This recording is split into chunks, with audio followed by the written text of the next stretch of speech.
Bismillahirrahmanirrahim. Assalamualaikum warahmatullahi wabarakatuh. Alhamdulillah. Alhamdulillahi rabbil alamin. Wa bihi nasta'inu ala umurid dunya waddin.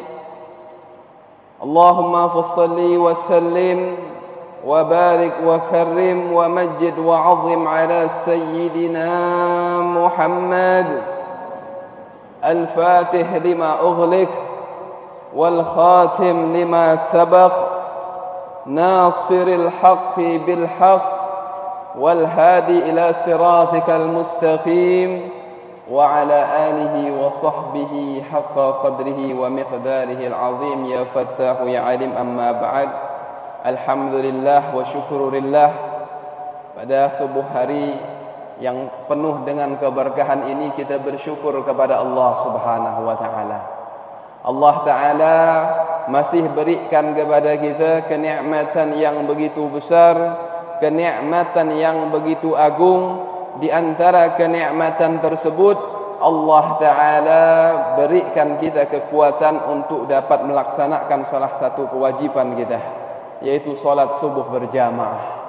Maka ini nikmat, ini kesempatan, ini taufik tidaklah diberikan oleh Allah kecuali kepada hamba yang memang Allah inginkan kebaikan untuk hamba tersebut, kecuali kepada hamba yang memang Allah cintai daripada hamba tersebut.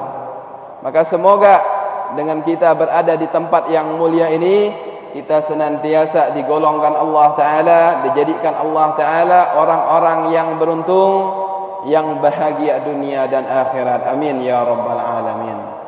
Ma'asyiral hadirin yang dimuliakan Allah Subhanahu wa taala, kita masih berada di bulan yang sangat mulia, bulan yang sangat agung, bulan yang ditunggu-tunggu oleh para pecinta Nabi Kisar Muhammad sallallahu alaihi wasallam, yaitu bulan Rabiul Awal, bulan dilahirkannya manusia mulia, bulan dilahirkannya manusia paling utama, bulan dilahirkannya Rasul yang paling mulia. Dialah Nabi kita Muhammad, dialah kekasih hati kita Muhammad, dialah junjungan kita Muhammad, dialah pemimpin dunia akhirat kita Muhammad sallallahu alaihi wasallam.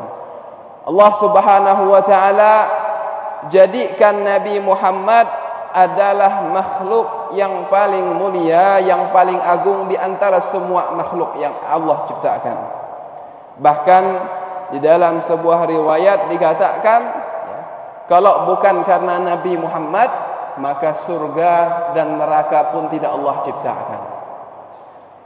Allah Subhanahu wa taala jadikan Nabi Muhammad di dalam diri beliau sumber dari segala kemuliaan, segala keindahan, segala kebaikan.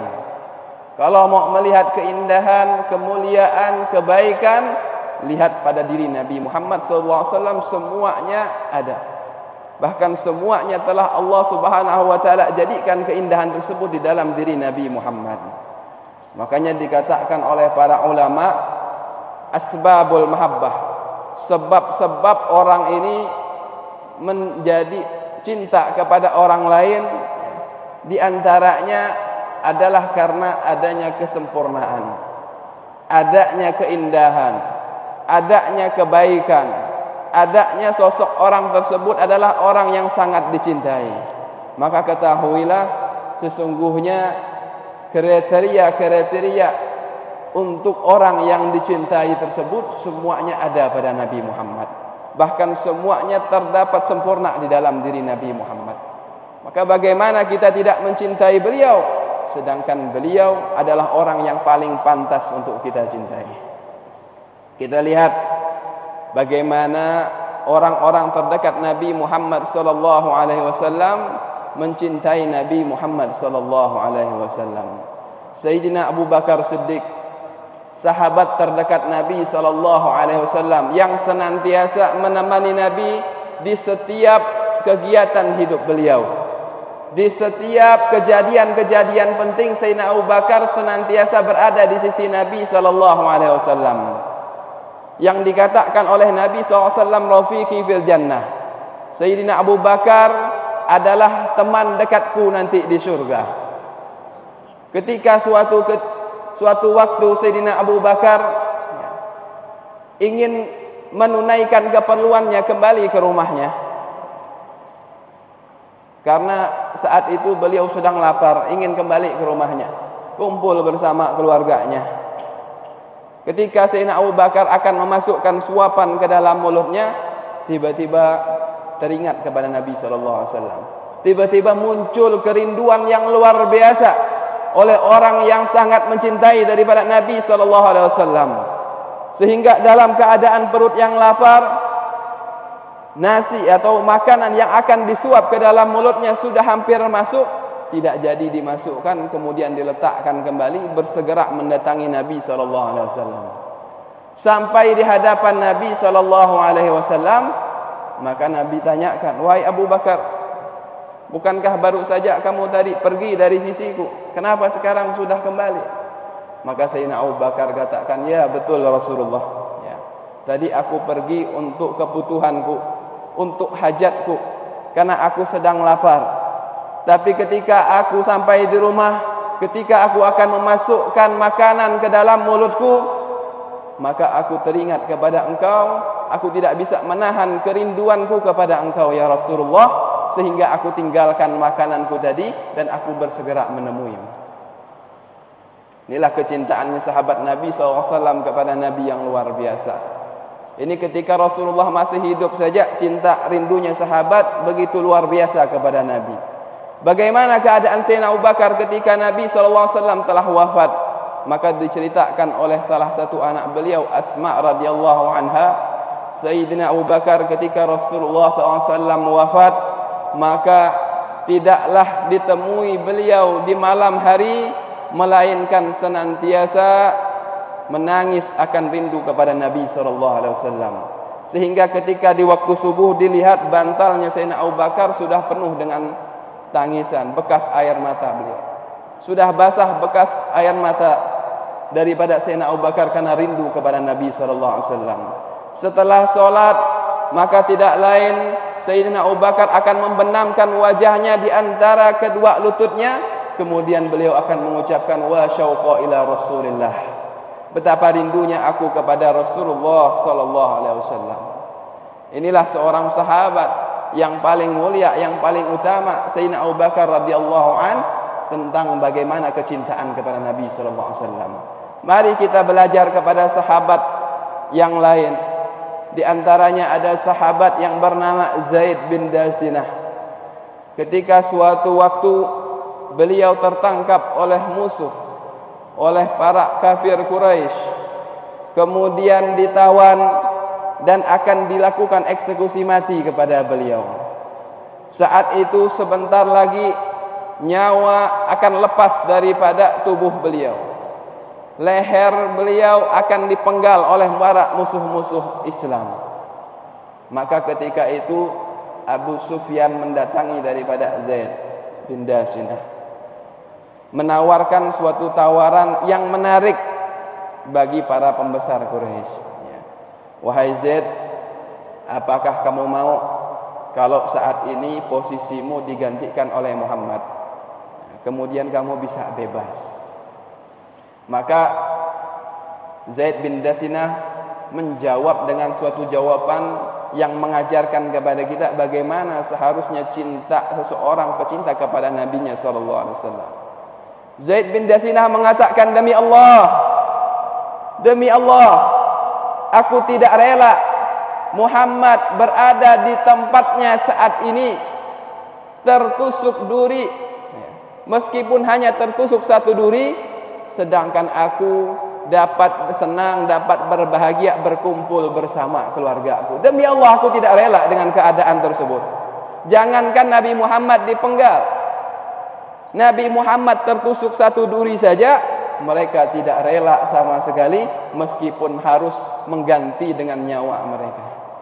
Mendengar jawaban tersebut, maka para kaum kafir Quraisy sangat heran, sangat takjub dengan kecintaan para sahabat kepada Nabi Muhammad SAW. sehingga mereka mengatakan, demi Allah, ya, kami belum pernah melihat seseorang yang mencintai orang lain begitu besar sebagaimana sahabat Nabi sallallahu alaihi wasallam mencintai Nabi Muhammad sallallahu alaihi wasallam. Bahkan Sayyidina Abu Bakar diceritakan, ya, ketika akhirnya di masa-masa sebelum Nabi sallallahu alaihi wasallam wafat, orang tua beliau memutuskan untuk masuk Islam. Ya. Abu Quhafah, ya, Abu Quhafah ini ayah daripada Sayyidina Abu Bakar yang awalnya belum masuk Islam, ya. Bahkan ketika hijrah termasuk orang yang masih kafir, ya. Ketika Sayyidina Abu Bakar hijrah menemani Rasulullah SAW, Abu Quhafah ini mendatangi daripada anak-anaknya Sayyidina Abu Bakar, ya. Dia tanya, apa yang tinggalkan ayah kalian? Maka anak-anak Sayyidina Abu Bakar ini termasuk orang yang mencintai Allah dan Rasulnya, ya. Walaupun ketika itu sebenarnya Sayyidina Abu Bakar nggak meninggalkan apa-apa, ya. Mereka kumpulkan kerikil-kerikil. Kemudian karena Sayyidina Abu Quhafah ini adalah orang yang buta, ya, kemudian dibawa untuk memegang daripada kerikil tersebut. Tenang wahai kakek kami, ini ayah kami telah meninggalkan banyak harta untuk kami, ya. Pada akhirnya dia memutuskan masuk Islam, ya. Ketika Abu Quhafah yang sudah tua menghadap Nabi SAW, maka Nabi SAW katakan, wahai Abu Bakar, kenapa kamu enggak biarkan saja kita yang mendatangi dia? Kesian orang yang sudah tua mendatangiku. Tidak ya Rasulullah, dia yang lebih berhak untuk mendatangi engkau. Kemudian Abu Quhafah pun bersyahadat menyatakan keislamannya. Maka seketika itu Sayyidina Abu Bakar menangis. Sayyidina Abu Bakar menangis melihat keislaman daripada orang tuanya, ayah yang begitu dia sayangi, yang begitu dia cintai. Maka Nabi SAW tanyakan, wahai Abu Bakar, kenapa engkau menangis? Maka Sayyidina Abu Bakar katakan, ya Rasulullah, ya Rasulullah, sesungguhnya aku menangis karena aku teringat bahwasanya engkau ini paling senang, ya, paling ingin saudara daripada ayahmu itu memeluk Islam, ya. Salah satu paman Nabi yang beliau sangat ingin agar pamannya tersebut masuk Islam, ya. Ternyata akhirnya tidak sempat masuk Islam dan wafat, ya. Ya Rasulullah, sungguh ya Rasulullah, aku lebih senang kalau seandainya posisi saat ini yang masuk Islam itu adalah saudara daripada ayahmu dibanding ayahku sendiri. Bukan berarti Sayyidina Abu Bakar nggak cinta sama ayahnya. Sayyidina Abu Bakar sangat cinta sama orang tuanya, sangat senang melihat ayahnya masuk Islam. Cuman karena kecintaannya kepada Rasulullah lebih besar, sehingga dia pun menangis dan membayangkan seandainya yang masuk saat itu Islam saat itu adalah pamannya Nabi, pasti Nabi lebih senang lagi, pasti Nabi lebih gembira lagi, sehingga beliau menangis dengan melihat daripada kejadian tersebut. Ma'asyiral muslimin, sedang salat subuh yang dimuliakan Allah Subhanahu wa taala. Luar biasa kecintaan para sahabat Nabi kepada Nabi sallallahu alaihi wasallam. Bahkan ketika peristiwa Hudaybiyah, ketika akan terjadi daripada perjanjian Hudaybiyah, waktu itu Nabi sallallahu alaihi wasallam ingin melakukan umrah bersama kurang lebih 2000 sahabatnya ke Mekah. Akan tetapi terhalang oleh kafir Quraisy di tempat namanya Hudaybiyah. Maka kaum kafir Quraisy mengutus satu utusan namanya Urwah bin Mas'ud. Utusan ini untuk melihat-lihat bagaimana kondisi kekuatan kaum muslimin. Seandainya kaum muslimin enggak terima mereka terhalang untuk memasuki Mekah, memutuskan untuk berperang, lihat-lihat bagaimana kira-kira bisa menang enggak nih kaum kafir Quraisy, ya. Maka Urwah melihat satu persatu sahabat bagaimana sikap mereka, ya, mendatangi Nabi SAW, ya, bahkan sampai memegang janggut Nabi SAW. Kemudian ada seorang di samping Nabi SAW menegur daripada Urwah tadi, ya. Sahabat tadi mengatakan, lepaskan tanganmu itu wahai Urwah, ya, atau kamu mau tangan kamu itu tidak akan kembali lagi pada tempatnya, ya, itu akan dipenggal karena memegang janggut Nabi SAW, ya, perbuatan yang tidak sopan kepada Nabi SAW. Setelah selesai kejadian tersebut, Urwah kembali kepada kaumnya. Dia mengatakan, ya, wahai kaumku, demi Allah, ya, wahai kaum Quraisy, wahai para pembesar Quraisy, demi Allah, aku ini pernah pergi ke tempatnya Raja Persia, ya, pernah pergi ke Kaisar Romawi, pernah pergi ke Raja Najasyi, tapi aku belum pernah melihat seseorang mencintai orang lain begitu luar biasa sebagaimana para sahabat Nabi mencintai Nabi sallallahu alaihi wasallam. Demi Allah, tidaklah Nabi sallallahu alaihi wasallam meludah kecuali mereka akan berebutan mengambil ludah tersebut sebelum jatuh ke tanah. Tidaklah Nabi sallallahu alaihi wasallam memerintahkan sesuatu melainkan mereka akan berebut untuk melaksanakan perintah tersebut. Tidaklah Nabi sallallahu alaihi wasallam berwudu melainkan mereka hampir berperang karena merebutkan daripada air wuduknya Nabi sallallahu alaihi wasallam. Maka demi Allah, wahai kaumku, kalian tidak akan menang melawan daripada umat yang seperti itu, melawan orang yang begitu mencintai daripada nabinya sebagaimana para sahabat Nabi sallallahu alaihi wasallam. Luar biasa. Inilah teladan untuk kita semua tentang orang-orang yang paling utama, yang paling dekat kepada Nabi dengan kecintaannya kepada Nabi sallallahu alaihi wasallam. Maka hari ini kita tanyakan kepada diri kita, apakah sudah pantas cinta kita ini kepada Nabi sallallahu alaihi wasallam sudah sebanding dengan cintanya Nabi sallallahu alaihi wasallam kepada kita? Nabi sallallahu alaihi wasallam adalah orang yang paling cinta kepada umatnya, paling sayang kepada umatnya. Kita yang saat itu belum dilahirkan ke dunia ini sudah difikirkan oleh Nabi sallallahu alaihi wasallam. Sudah menjadi pikirannya Nabi, risaunya Nabi, rindunya Nabi.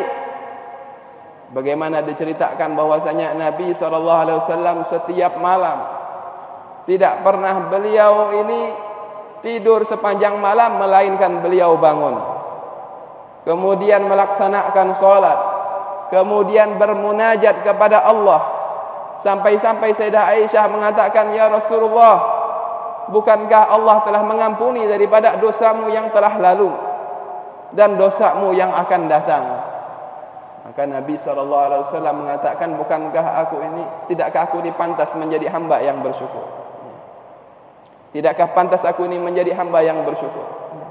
Kemudian di dalam munajat-munajatnya senantiasa Nabi SAW mendoakan daripada umatnya, bagaimana agar umatnya ini selamat daripada azabnya Allah Subhanahu wa taala, bagaimana agar umatnya ini tidak ada satupun masuk ke dalam nerakanya Allah Subhanahu wa taala. Bahkan ketika Nabi SAW mendekati wafatnya, sudah dalam keadaan sakaratul maut, malaikat Jibril telah datang kepada Nabi SAW. Kemudian melihat Nabi SAW, ternyata wajah beliau dalam keadaan sedih. Dalam keadaan sedih wajah Nabi SAW. Maka malaikat Jibril datang berikan kabar gembira, wahai Muhammad, Allah Ta'ala telah siapkan surga untukmu. Bahkan para malaikat, para bidadari disuruh berbaris menyambut ruhmu. Pintu-pintu surga semuanya dibukakan untuk menyambutmu. Maka apa kata Nabi SAW? Bukan itu wahai Jibril yang aku inginkan, bukan itu wahai Jibril yang membuatku sedih. Akan tetapi yang membuatku sedih bagaimana nasib umatku nanti. Aku sedih memikirkan daripada nasib umatku. Maka Jibril pun mengatakan, ketahuilah wahai Muhammad, sesungguhnya Allah telah mengharamkan surga dimasuki umat-umat yang lain sebelum umatmu memasukinya. Baru ketika mendengar hal tersebut Nabi SAW merasa tenang, setelah mendengar kabar gembira untuk umatnya. Kalau kabar gembira untuk beliau belum tenang. Yang membuat tenang beliau adalah bagaimana umatnya bisa selamat. Sehingga dikatakan Nabi SAW katakan, demi Allah, kata Nabi, sesungguhnya aku ini mencintai kalian lebih besar daripada cintanya orang tua kalian kepada diri kalian. Bahkan diri kalian untuk diri kalian sendiri, aku lebih besar cintanya untuk diri kalian. Makanya Nabi SAW katakan juga di dalam sebuah riwayat, lau yushiku ahadukum bisyaukatin la ajidu ala maha fi qalbi. Demi Allah, kata Nabi, beliau bersumpah atas nama Allah, Sesungguhnya ketika seandainya salah seorang di antara kalian tertusuk satu duri saja, maka aku akan mendapati rasa sakitnya di dalam hatiku. Maka hari ini ya, mungkin di antara kita ada yang dapat kesempitan hidup, ada yang dapat masalah hidup, masalah keluarga, masalah ekonomi, masalah sosial dan lain sebagainya, yang terkadang membuat kita merasa, ya Allah, kenapa kau berikan ujian begitu besar kepadaku ya? Kenapa aku harus menerima ini, menerima itu?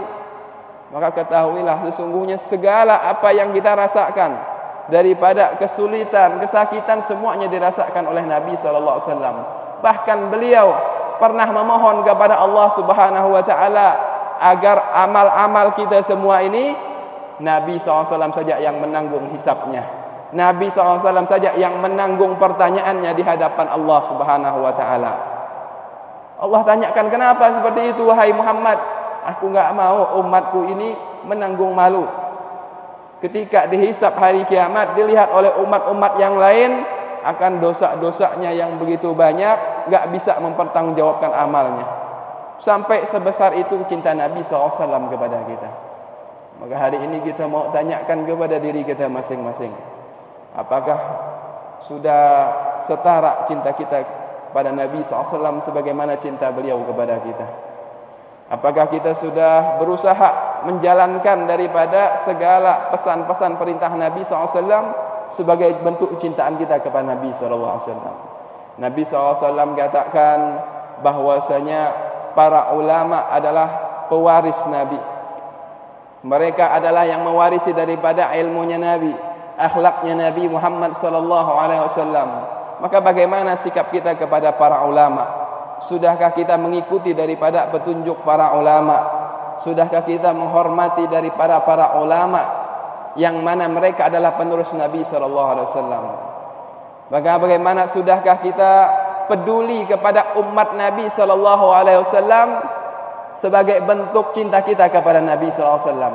Karena Nabi sepanjang hidupnya cita-citanya terbesar adalah untuk umatnya, baik yang masih hidup di zaman beliau atau yang belum, yang akan datang ya.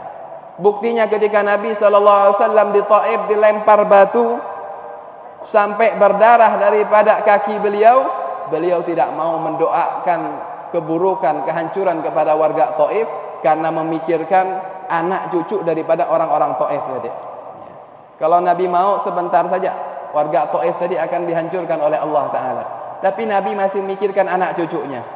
Mungkin mereka enggak mau beriman, nanti mungkin anak cucunya akan menjadi orang yang beriman. Itu yang dipikirkan oleh Nabi SAW. Nabi SAW telah merindukan kita jauh sebelum kita lahir. Duduk-duduk bersama para sahabat, Nabi SAW katakan, aku ingin bertemu daripada para saudaraku. Sahabat bertanya, ya Rasulullah, bukankah kami ini adalah saudaramu?